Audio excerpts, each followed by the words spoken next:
जय हिंद किसान भाइयों, आप सभी को हमारा प्यार भरा नमस्कार। आपका स्वागत है आपके अपने YouTube चैनल पर। साथियों, आज जो हमारे साथ विशेष अतिथि हैं श्री गोविंद जी गोदारा, जिनका की युवा उड़ान कृषि और शिक्षा के क्षेत्र में निरंतर आगे बढ़ रहा है। एग्री एक्सपो आपके शहर इंदौर मध्य प्रदेश में, जिसका आयोजन युवा उड़ान के माध्यम से उड़ान हौसलों की, उड़ान उम्मीदों की के द्वारा किया जा रहा है। इसके बारे में हम थोड़ी चर्चा इस ऑर्गेनाइजेशन के प्रमुख श्री गोविंद जी से करते हैं।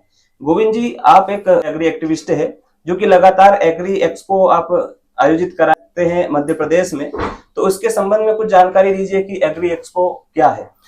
सबसे पहले तो राम राम किसान भाइयों, जय बलराम। जैसे आपको जानकारी के लिए बता दूं, अभी इंदौर में, मां अहिल्या की नगरी इंदौर में 27, 28, 29 जनवरी 2024 को एक कृषि मेले का आयोजन किया जा रहा है, जिसमें नव कृषि तकनीक, जैविक खेती और ज्ञान सम्मेलन का आयोजन होना है। उसमें 3 तरह की इस तरह थीम होती है।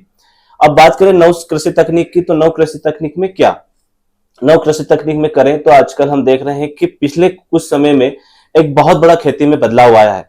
तो उसमें हम एडवांस बड़ी तकनीक की ओर बढ़ रहे हैं, टेक्नोलॉजी की ओर धीरे धीरे बढ़ते जा रहे हैं। उसी रूप में, उसी कड़ी में हमने एडवांस टेक्नोलॉजी, नव तकनीक ला रहे हैं, जिसमें ड्रोन से सिंचाई, एडवांस हार्वेस्टर, रोटोवेटर, कल्टीवेटर, तमाम ऐसे कृषि यंत्र जो नव तकनीक के रूप में कृषि में उपयोग किए जा रहे हैं, वो सब कंपनियां इसमें पार्टिसिपेट कर रही है। साथ ही बात करें जैविक की, तो हम देख रहे हैं कि हमारे खेती में अंधाधुंध रसायनों का प्रयोग बढ़ता जा रहा है, जिससे कि कई घातक परिणाम हमारे स्वास्थ्य पर, हमारे समाज में दिखाई देता है, या हमें हमारे परिवारों में देखने को मिलता है। उसी कड़ी में हम जैविक खेती को या जैविक पद्धति क्या उसको प्रमोट कर रहे हैं जी। एग्री एक्सपो का कौन सा संस्करण है सर, और इसमें इस बार विशेष नया क्या है? ये हमारा जो भारत एग्रीटेक है, ये 5वां संस्करण है। इससे पूर्व में हम 4 इस तरह के मेले का आयोजन मध्य प्रदेश के अलग अलग महानगरों में किया है, और अभी ये 5वां संस्करण हमारा इंदौर कृषि महाविद्यालय में होने जा रहा है। इसमें विशेष रूप से यह है कि किस तरह, जैसे हम देख रहे हैं कि बहुत सारे यूथ जो है बीएससी एमएससी एग्रीकल्चर है, लेकिन वो हम देखते हैं कि बहुत सारी ऐसी कंपनियों के पीछे नौकरी के लिए भाग रहे हैं, जबकि वो एक ऐसे बैकग्राउंड से आते हैं जहां पूरे अर्थव्यवस्था, या यूं कहें कि सारे जितने भी बिजनेस है उनकी रीढ़ है, कोई आधार है, तो वो कृषि है। और उसी कृषि परिवेश से ये बच्चे आते हैं, उनको एक मंच मिले, उनके नए स्टार्टअप कैसे वो कर सकते हैं, सरकार की कौन कौन सी योजना है, स्कीम्स है बीएससी एमएससी एग्रीकल्चर के लिए, नाबार्ड की या राज्य सरकार की या केंद्र सरकार की, उन सब योजनाओं को उन बच्चों को लाभ मिले। साथ ही किसानों को किस तरह की सरकार द्वारा किसान कल्याणकारी योजना और सब्सिडी है, उन योजनाओं का लाभ सीधे किसानों को मिले। यही रजिस्ट्रेशन होगा, यही सभी विभाग अपने स्टॉल, अपनी प्रदर्शनी और अपनी योजनाओं की जानकारी अपने अधिकारियों के माध्यम से प्रस्तुत करेंगे, वो रहना है। साथ ही बहुत सारे पूरे भारतवर्ष से, पैन इंडिया से लगभग अलग अलग नव तकनीक की मशीनरी यहाँ प्रदर्शित की जाएगी। तो वो भी एक बहुत कम समय में किस तरह हम हमारी खेती का प्रबंधन कर सकते हैं, वो सारी चीजें यहाँ रहना है। ये तो स्पष्ट हुआ कि चलो कृषि में जॉब्स के साथ साथ स्टार्टअप्स भी है, क्योंकि बहुत सारे युवा जो स्टूडेंट्स हैं, जो बीएससी एग्रीकल्चर में हैं, जो ग्रेजुएट हो चुके हैं, वो निरंतर सरकारी नौकरी के प्रयास में अपना जो है समय व्यतीत कर रहे हैं। बिल्कुल। लेकिन स्टार्टअप एक बड़ी चीज है एग्रीकल्चर में, क्योंकि एग्रीकल्चर अपने आप एक हेल्थ सेक्टर भी है। इतने सारी जनसंख्या के लिए जो है अन्न का उत्पादन जहां से होता है, सभी का भरण पोषण भी होता है। सर, एक चीज यहाँ पर ये, चूंकि किसान एक अन्नदाता है जो कि खेती बाड़ी निरंतर करता है, लेकिन कभी कभी उसको नुकसान भी होता है, जैसे मौसम की मार हो गई, या फिर रासायनिक उर्वरक, या फिर अच्छा बीज नहीं मिलना।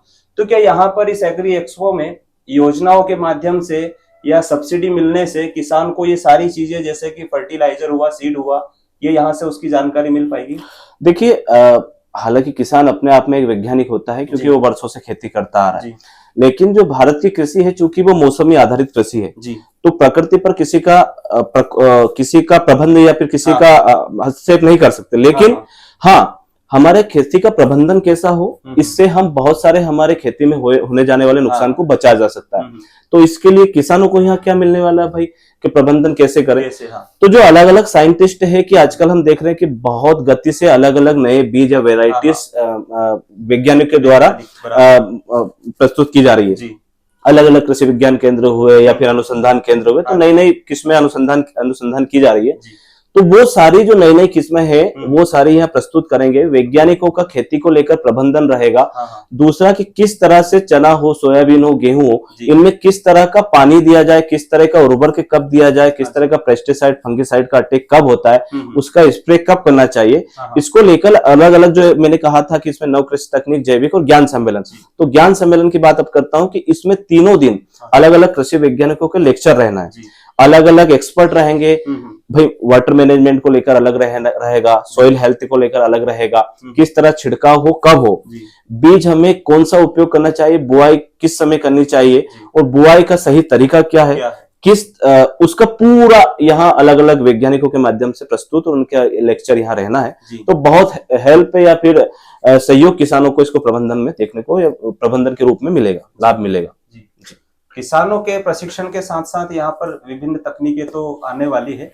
यहाँ पर आजकल एक देखते हैं कृषि में ड्रोन का बहुत ज्यादा उपयोग हो रहा है, तो क्या ड्रोन के लिए यहाँ पर किसानों के लिए ड्रोन की कोई यहाँ पर व्यवस्था है जिसमें उनका ट्रेनिंग हो सके और वो समझ सके कि ड्रोन को कृषि में कैसे उपयोग में लाना है? बहुत बड़ा प्रश्न है आपका कि ड्रोन की बात करें तो हम देखते हैं कि पहले मान लो कि किसान के पास 100 एकड़ जमीन है, यदि वो मजदूरी से या मजदूर से स्प्रे करवाएगा तो हम देखते हैं कि कई बार पानी भी आ जाता है स्प्रे देने के पश्चात, तो वो उसका कोई औचित्य नहीं रह जाता, वो एक नुकसान हो जाता है। आप 1 घंटे में हजारों एकड़ आजकल ड्रोन के माध्यम से स्प्रे कर सकते हैं, आसानी से हो जाता है। तो यहाँ जो एडवांस टेक्नोलॉजी है उसमें ड्रोन में अलग अलग कंपनियां, पूरे भारत से लगभग 10 से 15 कंपनियां आ रही हैं, उनके प्रशिक्षण रहेंगे। दूसरा, किस तरह, जैसे मैंने एक पहले अभी आपको बताया था कि बीएससी एग्रीकल्चर बच्चों के लिए, बीएससी और एमएससी एग्रीकल्चर बच्चों के लिए यहाँ पर सरकार के द्वारा ड्रोन पर सब्सिडी की योजना है। वो बहुत सारे हमारे बच्चों को पता नहीं है एक्चुअली, वो नौकरी के पीछे भागते हैं, कौन कौन सी सरकार की योजना उनको जानकारी नहीं है, तो वो सारी योजना यही ऑन द स्पॉट उनके जो उसमें पात्र हैं उसके रजिस्ट्रेशन होंगे। इसके बाद में क्या क्या प्रोसेस है, कौन कौन से डॉक्यूमेंटेशन उसमें होना चाहिए, जिसके माध्यम से आप उसमें जिला वाइज भी व्यवस्था है, संभाग वाइज भी व्यवस्था है, स्टेट लेवल की व्यवस्था है। और सरकारों ने, राज्य सरकार केंद्र सरकार दोनों ने इस पे अलग से व्यवस्था कर रखी है। ड्रोन कंपनियों का आदेश है कि और सरकार के माध्यम से भी, अभियांत्रिकी के माध्यम से भी बहुत सारी सब्सिडी है, तो वो किसानों को जो उसमें पात्र है और किसान के बच्चे जो बीएससी एमएससी एग्रीकल्चर है उनको भी इसका लाभ मिलेगा। और वो खुद ड्रोन लेकर अपने 10-20 गांव भी कवर करे तो एक बहुत अच्छी नौकरी अपॉर्चुनिटी भी है और बहुत अच्छा उनका व्यवसाय भी चालू स्टार्टअप हो सकता है। जी, ड्रोन का नवाचार ये तो वाकई में एक सिर्फ वीडियो रिकॉर्डिंग या शादी ब्याह में नहीं है, कृषि में भी इसका उपयोग अब हुआ ना, बहुत गति से नव तकनीक की ओर बढ़ रहा है किसान। ये एक बहुत अच्छा नवाचार है। गोविंद जी, आप ये बताइए कि किसान इस मेले में किस तारीख में और कैसे पहुंच सकते हैं, इसका एड्रेस वगैरह कुछ? जी, ये 27, 28, 29 जनवरी 2024 को जो कृषि महाविद्यालय इंदौर में वहां आयोजित होना है, और ये पहले दिन सुबह 10 बजे से रात के 9 बजे तक प्रतिदिन रहेगा। उसमें मैंने बताया कि तमाम मशीनरी रहना है। उसमें रहना क्या क्या है वो एक बार बहुत अच्छा विषय है कि उसमें नव कृषि तकनीक सारे रहना है, जिसमें ड्रोन हुआ, रोटोवेटर, कल्टीवेटर, हार्वेस्टर, सीडील, एडवांस सीडील, ये सारे रहना है। इसके अलावा ड्रिप इरिगेशन हुआ, डेयरी में बहुत सारी मशीनरी प्रसंस्करण, कल्टीवेशन, आपका डेयरी कैटल फीड हुआ। इसके अलावा आपकी एडवांस जो मशीनें हैं, चाहे पंप हुआ, मोटर है, पंप है, ये सारी चीजें रहना है। इसके बाद जैविक उत्पादक क्या रहना है, जैविक वैज्ञानिक रहना है, साइंटिस्ट रहना, वो सारी चीजें देखने को मिलेगी। सरकार की सारी योजनाएं, चाहे राज्य सरकार की हो, केंद्र सरकार की हो, उनकी सारी किसान कल्याणकारी योजनाओं की प्रदर्शनी यहाँ रहेगी। उनकी हितग्राहियों को सीधे यहाँ लाभ पहुंचेगा, वो रहेगा। साथ ही कंपनियों को विशेष, चाहे वो ट्रैक्टर लेना हो, रोटोवेटर लेना हो, हार्वेस्टर लेना हो, स्प्रे पंप लेना हो, मोटर पंप लेना हो, ड्रोन लेना हो, यहाँ किसानों को सीधे वो सरकार तो अपनी सब्सिडी दे रही है, लेकिन कंपनियां जो यहाँ सहभागिता कर रही है वो भी उस पर विशेष छूट दे रही है। तो किसान यदि यहाँ से खरीदता है तो उसको विशेष छूट के माध्यम से वो भी एक लाभ मिलेगा। जरूर नहीं कि उसी दिन आपको खरीदना है, आप यहाँ रजिस्ट्रेशन भी करवाते हो या 5-10 दिन 15 दिन जो भी आप समय कंपनी आपका म्यूचुअल होता है, अंडरस्टैंडिंग में जो भी होता है, उस पर भी आपको लाभ मिलेगा। किसान अपनी सुविधा अनुसार उसमें कर सकते हैं। जी जी, चलो ये तो बहुत अच्छा है कि चाहे आधुनिक खेती हो या जैविक खेती हो, सभी जानकारी यहाँ मिलेगी। परंतु क्या यहाँ कृषि विशेषज्ञ और कुछ जो है कृषि विभाग से संबंधित या सरकार की तरफ से आने वाले हैं मेंबर्स? हाँ, मैं आपको बता दूं कि इसमें राज्य सरकार और केंद्र सरकार दोनों के प्रतिनिधि यहाँ रहेंगे। जी। एक व्यवस्था हमने की है कि जब फ्लोर प्लान आप चार्ट देखेंगे, उसका पूरा मैप देखेंगे, तो उसमें हमने अलग अलग की भाई एडवांस टेक्नोलॉजी मशीनरी के लिए बिटवीन किया है, बीच में ओपन स्पेस में किया है। हाँ। बाकी डोम बनाए हैं अलग अलग, हॉर्टिकल्चर और एग्रीकल्चर का जो है बायोकेमिकल बायो फर्टिलाइजर उसका अलग डोम है, एक इरिगेशन सिंचाई मोटर पंप उसका अलग डोम है। एक पूरा डोम जो है ऑर्गेनिक का है। भाई जो ऑर्गेनिक में रुचि रखता है कि मुझे इस फील्ड में प्रोडक्शन रूप में जाना है या प्रोडक्शन लेना है, तो वो सारे जो बहुत पहले से, चाहे मध्य प्रदेश एमपीसीओ का हो, चाहे भारत सरकार की एपीडा हो, उन एजेंसियों से सर्टिफाइड किसान यहाँ अपनी प्रदर्शनी ला रहे हैं, उनसे सीधे आप मिल सकते हैं, वो भी आपको गाइड करेंगे, वैज्ञानिक भी करेंगे।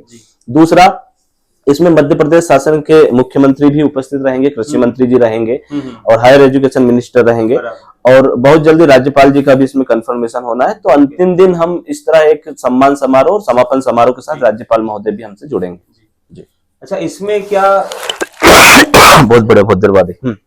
अच्छा, इसमें क्या हम जो है एग्रीकल्चरल जो स्टडी कर रहे हैं अभी बच्चे, स्टूडेंट्स, यूनिवर्सिटी एग्रीकल्चर की जितनी भी है, क्या उनको भी इनवाइट कर रहे हैं? हाँ, बहुत अच्छा कि मान लो कोई बच्चा 12th में है या फिर वो अन्य कोई कोर्स में कर रहा है, तो यहाँ लगभग 11 से 12 यूनिवर्सिटियां जो एग्रीकल्चर कोर्स संचालित कर रही है मध्य प्रदेश में, और विशेष रूप से उज्जैन इंदौर संभाग की वो सारी यूनिवर्सिटियां भी यहाँ सहभागिता कर रही है। वो अपने कोर्सेज के बारे में यहाँ प्रदर्शित करेगी, क्या फीस है, क्या भविष्य में इसमें आप बन सकते हो, इसके अलावा क्या क्या स्कोप है इस फील्ड में, वो सारी यूनिवर्सिटियां भी अपने जो एक्सपर्ट हैं उसके विषय विशेषज्ञ हैं उनके माध्यम से यहाँ सहभागिता कर रही है। ओके जी। गोविंद जी, एक आखिरी प्रश्न है आज का कि सभी किसान भाई तो अपनी सहभागिता इसमें दर्ज करेंगे ही, किसानों के लिए कोई संदेश यहाँ पर आप दीजिए।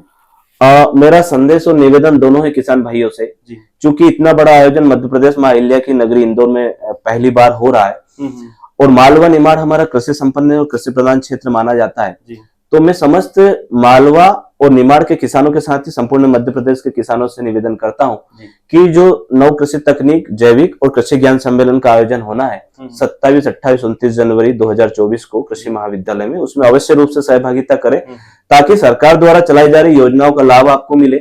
साथ ही बीएससी एमएससी एग्रीकल्चर के बच्चे भी इसमें विशेष रूप से सहभागिता करें, ताकि इनके द्वारा सरकार की जो सब्सिडी योजना है, चाहे वो नाबार्ड के माध्यम से हो, चाहे कृषि विभाग के माध्यम से हो, चाहे अभियांत्रिकी के माध्यम से हो, उन योजनाओं का लाभ भी इन बच्चों को मिले, इन युवाओं को मिले। और स्टार्टअप को लेकर बहुत सारे युवतियां अपनी प्रदर्शनी कर रही है, तो जो बच्चे स्टार्टअप में रुचि रखते हैं, तो एमएसएमई भी यहाँ पार्टिसिपेट कर रहा है, तो एमएसएमई की जो ग्रांट है, जो स्कीम्स है, उसका लाभ भी मिले। तो मेरा एक बार पुनः आप सभी से निवेदन है कि इस 3 दिवसीय कृषि मेले में सहभागिता करें। जय किसान, जय बलराम।